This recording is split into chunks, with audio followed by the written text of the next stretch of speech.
देखिए दोस्तों, कई दिनों से काफी सारे लोग कमेंट कर करके पूछ रहे हैं कि भैया रेलवे एनटीपीसी के एग्जाम कब तक कंडक्ट कराया जाएगा, एडमिट कार्ड कब तक आएगा, हमारे पास और कितना टाइम है तैयारी करने के लिए।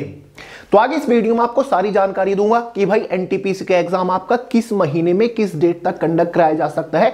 कुछ नोटिस वगैरह भी आपको इस वीडियो में दिखाने वाला हूं, साथ ही कुछ और मोस्ट इंपोर्टेंट पॉइंट्स के बारे में बात करने वाले हैं, क्योंकि दोस्तों रेलवे एनटीपीसी के एग्जाम है जिसको हम बिल्कुल भी हल्के में नहीं ले सकते। 2025 में सबसे बड़े लेवल पर इस एग्जाम को कंडक्ट कराया जाएगा। तो चलिए बहुत ज्यादा टाइम वेस्ट नहीं करते, फटाफट वीडियो शुरू करते हैं। दोस्तों, अगर आप रेलवे एनटीपीसी की तैयारी कर रहे हो तो एग्जाम पैटर्न को तो आप अच्छे से समझते ही होंगे और कंपटीशन के लेवल के बारे में आपको बताने की जरूरत है ही नहीं।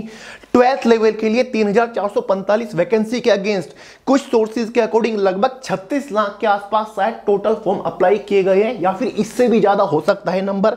ग्रेजुएट लेवल की 8113 वैकेंसी के अगेंस्ट लगभग 47 लाख के आसपास शायद टोटल फॉर्म अप्लाई हुए हैं। एग्जैक्ट डेटा अभी आना बाकी है। तो भाई कंपटीशन आप देख सकते हैं नेक्स्ट लेवल का रहने वाला है, तो आपको तैयारी भी नेक्स्ट लेवल की करनी पड़ेगी। मैं आपको आगे बताऊंगा कि अब से आपके पास और कितना टाइम बचा है तैयारी करने के लिए। देखिए दोस्तों, एनटीपीसी सीबीटी 1 का ये एग्जाम पैटर्न है, आपको पता ही होगा। मैथ से 30 क्वेश्चन, जनरल इंटेलिजेंस रीजनिंग से 30 क्वेश्चन, जनरल अवेयरनेस से 40 क्वेश्चन। एग्जाम में 100 क्वेश्चन आएंगे, 100 नंबर का पेपर है। 90 मिनट क्वेश्चन पेपर की टाइम ड्यूरेशन है। 0.33 मार्क्स के एग्जाम में नेगेटिव मार्किंग रखी जाएंगी। अगर आपको इस एग्जाम में हाईएस्ट स्कोर करना है तो आपको कुछ चीजों के ऊपर मोस्टली फोकस करना पड़ेगा, जैसे कि स्टैटिक जीके के ऊपर आपको अलग से फोकस करना पड़ेगा।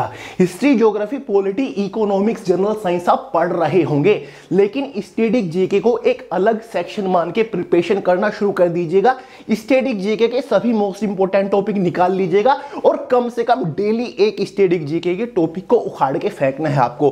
क्योंकि दोस्तों, अगर आप केवल स्टैटिक जीके को अलग से पढ़ के जाते हो, हिस्ट्री, ज्योग्राफी, पॉलिटी, इकोनॉमिक्स को नहीं पढ़ रहे, फिर भी 15 नंबर आपके कहीं नहीं गए, डायरेक्ट 15 नंबर आपके स्टैटिक जीके से आएंगे।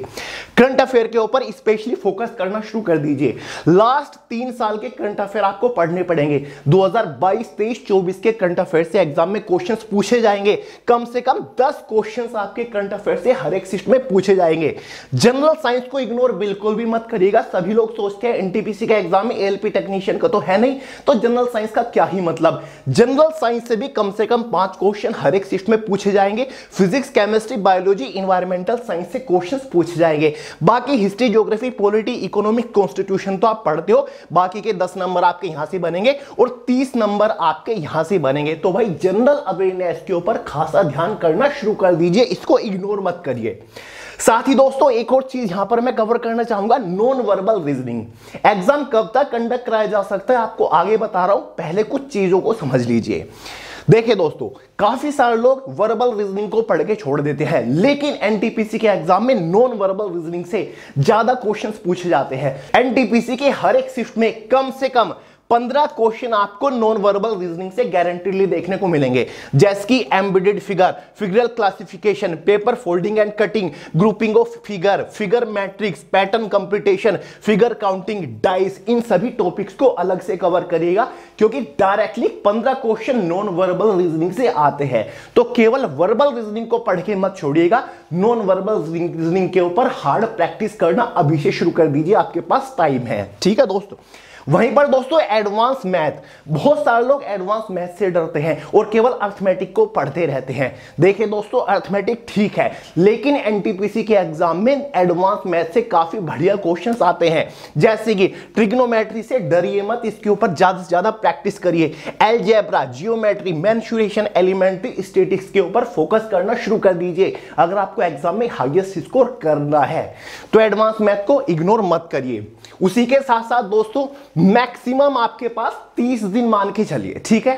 एग्जाम कब तक कंडक्ट कराया जाएगा बताऊंगा, लेकिन खुद को एक टारगेट दे दीजिए कि मेरे पास मैक्सिमम टू मैक्सिमम 30 दिन है, जो भी उखाड़ना है इन्हीं आने वाले 30 दिन के अंदर उखाड़ना है।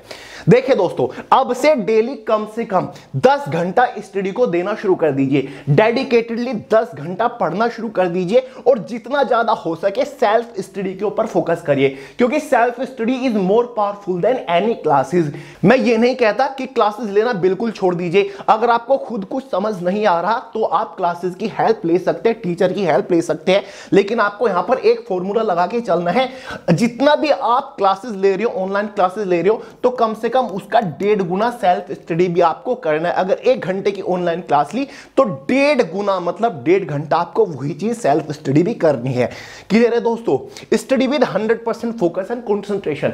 जितना भी आप पढ़ रहे हो, 1 घंटा पढ़ने बैठ रहे हो, 2 घंटा पढ़ने बैठ रहे हो, फुल्ली फोकस और कंसंट्रेशन के साथ पढ़िए। एक अलग कोना पकड़ लीजिए, एकांत में बैठ के शांति के साथ पढ़िए। 1 घंटा भी पढ़ोगे ना फुल कंसंट्रेशन के साथ, आपको ऐसा लगेगा कि आज मैं 4-5 घंटा पढ़ लिया।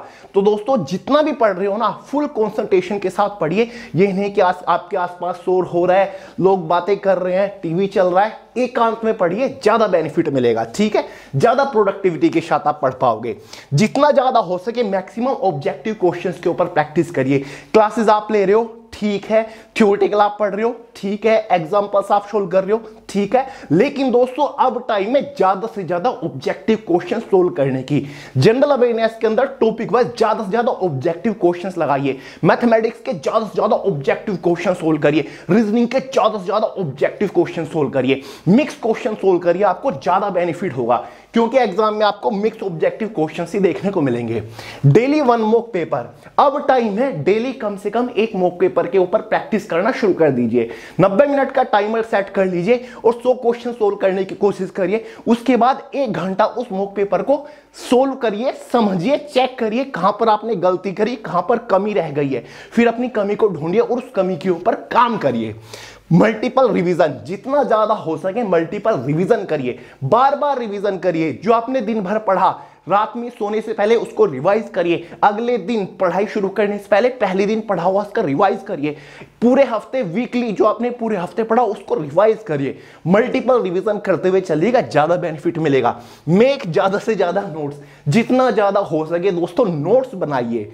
टारगेट दे दीजिए कि आज मैं पढ़ रहा हूं तो इतने नोट्स बनाऊंगा। जितना ज्यादा हो सके नोट्स बनाते हुए चलिए। एग्जाम से 1 दिन पहले भी उन नोट्स को अगर आप रिवाइज करोगे ना तो पूरा सिलेबस चुटकियों में कवर हो जाएगा। तो दोस्तों नोट्स बहुत ज्यादा बेनिफिट देते हैं। ठीक है, तो ये कुछ पॉइंट्स थे जो कि मैंने एक बार आपको रिमाइंड करा दिया, क्योंकि काफी सारे लोग इग्नोर कर रहे होंगे। थोड़ा सा आप भी मोटिवेट हो जाओ, इन चीजों के ऊपर फोकस करिएगा, महत्वपूर्ण है। तो चलिए अब फाइनली बात करते हैं कि एग्जाम आपका कब तक कंडक्ट कराया जा सकता है, आपके पास और कितना टाइम है।